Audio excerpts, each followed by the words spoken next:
పూర్వీకులు మనం ఏంటంటే మట్టి కుండల్లో వండుకుని మట్టి పాత్రలో మనం భోజనం సేకరించేవాళ్ళం. ఇప్పుడైతే రసవర్గాలు వచ్చాయి, అప్పుడేం ఉండేది కాదు. అలాగే ఈ ఆలయానికి కావలసిన నైవేద్యం కింద మట్టి కుండలో దీపాల కింద మట్టి ప్రమిదిస్తుండేవాడు. అతనికి సుమారు 60 ఏళ్ళు అయిపోయింది, కానీ గర్భవాసనం సంతానం లేదు. భగవంతుడు ధనం ఇచ్చాడు, ఐశ్వర్యం ఇచ్చాడు, అన్నీ ఇచ్చాడు, వంశానికి మాత్రం ఇవ్వలేదు. శివయ్య, నీ యొక్క సేవ చేసుకుని బతుకుతున్నాను, ఇక్కడతో నా యొక్క వృక్షవంతం అయిపోతుంది, నా గర్భవాసనం సంతానం లేదు. ఇప్పుడు కానీ ఏదో ఒకటి నాకు సంతానం కానీ కలిగినట్టుగైతే నీకు నీళ్లు పోసుకుని అభిషేకం చేసుకోవడానికి 2 గోళాలు తయారు చేస్తానని మొక్కుకున్నాడు. 60 సంవత్సరాల ముసలివాడికి 5 మైంతో పుత్ర సంతానం కలిగింది. మగపిల్ల పుట్టాడు ఆనంతో పక్కనే నది ఉంది. ఆ నది పేరు వంశధార నది. నదికి వెళ్ళారు, స్నానం ఆశ్రయించుకున్నారు. మట్టిని తెచ్చి వంశాలను వేసి పాలు పంచామృతం వేసి నిద్రాహారాలు లేకుండా 2 గోళాలు కూడా తయారు చేశారు. ఆ 2 గోళాలు కూడా వంశాల్లో కాల్చి పెట్టుకున్నాడు. 21 రోజు శుద్ధి చేసుకున్నాడు, మంచి రోజు చూసుకున్నాడు, మంచి ముహూర్తం చూసుకుని పని వాళ్ళతో చుట్టాలు పొందుకుతో స్నేహితులతో 2 గోళాలు కూడా పంపించాడు. అన్ని దూరబంధాలు దాటి, కానీ ఈ గర్భాలయంకి వస్తడానికి గోళం పెద్దదైపోయింది, దూరం చిన్నదైపోయింది, గోళం లోపలికి వెళ్ళలేదు. ఎందుకు కారణం? ఆ గేట్ల కంటే గేటు పెద్దది చిన్నది. అలాగే మేము చెప్పేది అబద్ధమని ఎంతోమంది శాస్త్రవాసులు వచ్చి దాన్ని కొలసి పెట్టారు, దాన్ని సాధ్యం కాలేదు. అందులో గోళం ఏం చేశాడు? బలవంతంగా ఒకటి మట్టి పెట్టాడు. అది మట్టి గోళం ఏమైంది? ఒకటి భిన్నం అయిపోయింది. ఇంకా ఉండేది ఒకటే గోళం, అది కూడా నెడితే భిన్నం అయిపోతుందని చెప్పి స్వామివారి కోపంతో 60 సంవత్సరాల ముసలివాడికి నీ మైంతో నా సంతానం ఇచ్చావు కదా, నేను ఇచ్చిన గోళాన్ని తీసుకోలేదు, నాకు ఈ పిల్లడు అవసరం లేదన్నాడు. ఆ పిల్లవాడిని గోళంలో వేసి ఈ గంటల దగ్గర పెట్టి ఇంటికి వెళ్ళిపోతాడు. మేము కూడా చూసి నైట్ 8 గంటలప్పుడు కౌరు పెట్టి రాకపోతే మేము కూడా తలుపులు వేసుకుని ఆ పిల్లవాడిని విడిచిపెట్టి ఇంటికి వెళ్ళిపోతాం. అదే మూలబెత్తి అంటారు. ఆ బెత్తకి వెచ్చుకుని అర్ధరాత్రప్పుడు మేక మురుగులు ఎలా గర్జిస్తుందో 12 గంటల రాత్రప్పుడు పెద్ద గర్జన వస్తుంది. ఆ గర్జనతో ఆ పిల్లవాడిని గోళాన్ని వెనక భాగంలో చేసుకుంటాడు. మళ్ళీ మార్నింగ్ 4:30 తలుపులు తెస్తానికి పిల్లడు గోళం వెనక భాగంలో ఉన్నాడు. పిల్లడు హాయిగా పౌలిస్తున్నాడు. ఇప్పుడు కూడా ఆ వంశానికి ఒక పిల్లడే నడుస్తున్నాడు.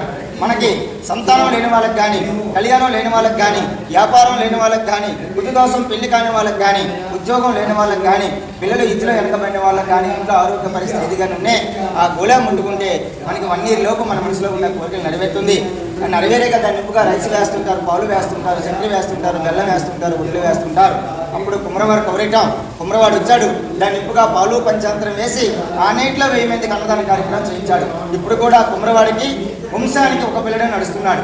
మీ గర్భంలో ఒకటి అలాగా, మీ అబ్బాయి గర్భంలో ఒకటి అలాగా, అట్లాగా వంశానికి ఒక పిల్లడే నడుస్తున్నాడు. అది గోళం చరిత్ర. ముఖలింగేశ్వర స్వామివారు ఎక్కడైనా చూశాడు, లింగాధారుడే. ఎక్కడ కూడా ముఖం అంటే కూడా ఎండదు. యావత్ భారతదేశంలో శివుడికి ముఖం కూడా ఎక్కడ కూడా లేదు. అలాగని చెప్పి ఇది జ్యోతిర్లింగం కాదు, అలాగని చెప్పి రిలీజ్ చేసిన లింగం కాదు, స్వయంభూ లింగం. ఆ ఎత్తుగా ఉండేది ముఖం. మంత్రి గారికి కొద్దిలాగండి. ఆ ఎత్తుగా ఉండేది ముఖం, ఆ 2 నోతిగా ఉండి నేత్రములు, పైన అక్కడ శివుడికి తల ఉండదు. మీరు చూసే లింగాన్ని అది ద్వాపరయుగంలో ఒక ఇప్ప చెట్టు అంటే అందరికీ తెలిసి ఉంటుంది. మనకి భద్రాచలం ఇప్ప పూలు ప్రసాదంగా ఇస్తారు, మద్యపానం తయారవుతుంది, ఇప్ప నూనె తయారవుతుంది. ఇదంతా కూడా ఇప్ప చెట్టుతో కూడే అడవి ప్రాంతం. ఈ అడవి ప్రాంతం పేరు గోవిందరణ్యం. ఈ గోవిందరణ్యంలో ఉండేవాళ్ళు కోయి వాళ్ళకి ఆ నీటిలో నాగరికత అంటే తెలియదు. కోయి వాళ్ళకి తెలుసు కదా, మా గిరిచించేవాళ్ళు. ఇప్పుడైతే మనకంటే నాగరికత వచ్చింది, వాళ్ళకి అప్పుడు నాగరికత అంటేనే తెలియదు. చుట్టాకులుగా పట్టనారంగా ధరించుకొని చిన్న కుటీరాలు కట్టుకొని ఈ అడవి ప్రాంతంలో ఉండేవాళ్ళు. వీళ్ళందరికీ ఒక కులనాయికగా ఒక చిత్రసేన గంధవరాజు ఉండేవాడు. రాజు అనే పేరే కానీ రాజు కాస్తుపాస్తులు అంటే ఏమీ లేదు. ఆ రాజు ఏం చేశాడు? ఈ కోయి వాళ్ళని సమర్థాన్ని పిల్లాడుకొని ఇక్కడున్న చెట్లు కానీ, ఇప్ప చెట్లు కానీ, కాయలు కానీ, పళ్ళు కానీ మనకి కాలం బట్టి పోస్తున్నాయి.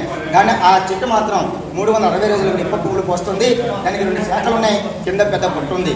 ఆ చెట్టుని ఈ యొక్క భార్యను చెప్తాడు, అమ్మా ఆ చెట్టుకు వచ్చిన ఇప్ప పువ్వులు కింద రాలుతున్నాయి, ఈ రాలిన పువ్వులు పక్కనే సౌకర్యం తీసుకువెళ్తుంటే ఆ నీటిలో ఏదో తౌడు నోకిలిస్తున్నాడు, రొట్టు కాల్చుకుని కొంతవరకు కాలం వెళ్తుండేది. కొద్ది రోజులు పోయేగా శ్రీశైలం నుండి కాశీ వెళ్ళాలని ఒక ఏవ శిబిరాలు, ఒక జంగశ్రీ దైవభద్రాలు ఆ శ్రీశైలం చిలకత్తులందరూ కూడా బయలుదేరుతుంటే ఈవిడ కూడా కొంత ధనాన్ని మూటగట్టుకుని వాళ్ళతో పాటు బయలుదేరింది. వాళ్ళకి దారిని మన్నించి ఈ అడవికి చేరుకుంది. ఇక్కడికి వస్తానికి కొన్ని చీకటి అయిపోయింది. రాజు చూశాడు, ఓ అమ్మ నువ్వు ఎక్కడికి వెళ్ళాలని వచ్చావు? ఓ రాజా నేను కాశీ వెళ్ళాలని వచ్చాను, కొన్ని చిలకత్తలతో వచ్చాను, వాళ్ళకి దారిని మన్నించి అడవికి చేరుకున్నాను. ఇక్కడికి వస్తానికి కొన్ని చీకటి అయిపోయింది. ఈ రోజు నేను ఇంట్లో తల దాచుకొని రేపు నా కాశీకి మార్గం తావు చూపెడితే నేను కాశీ పోతాను రాజా అని చెప్పి వేడుతుంది. సరే అంటాడు. వాళ్ళ ఇక్కడ ఉన్న ఏదో తౌడు నోకలిస్తాడు, రొట్టు కాల్చుకుంటుంది, తల దాచుకుంటుంది. అర్ధరాత్రిప్పుడు అయ్యగారు సభంలోకి వెళ్తాడు. అమ్మ నువ్వు కాశీ వెళ్ళాలని వచ్చావు, నేను దారిని మన్నించి అడిగి తీసుకొచ్చాను. దాపురగులో కళింగ ప్రారంభంలో అయ్యగారికి ఇప్ప చెట్టు ఉంటుంది, చెట్టు కింద పెద్ద పొట్టుంటుంది.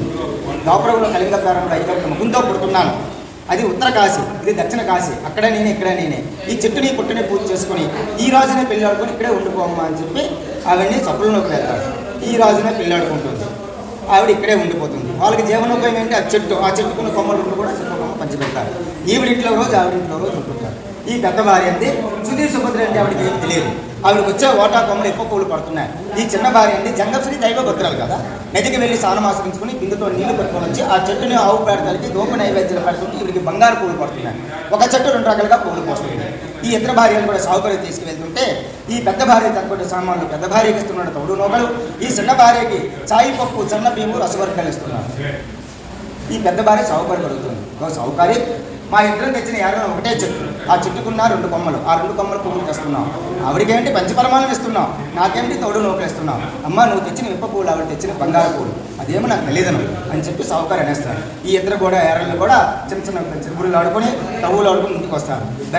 బత్తకాడ పెద్ద భార్య తవ్వు పడుతుంది. ఓ రాజా, ఇది ఎక్కడ నుండి దేశాంతరం నుండి వచ్చింది, నీకు ఒల వేసుకుని పెళ్లి చేసుకుంది, దీంట్లో ఏదో మయం ఉంది, ఆ చెట్టు 2 రకాలుగా పువ్వులు పోస్తుంది, ఆ చెట్టు అంతా సోదరం అంతా కూడా నాకే కావాలని చెప్పి పెద్ద భార్య ఏడుతుంది.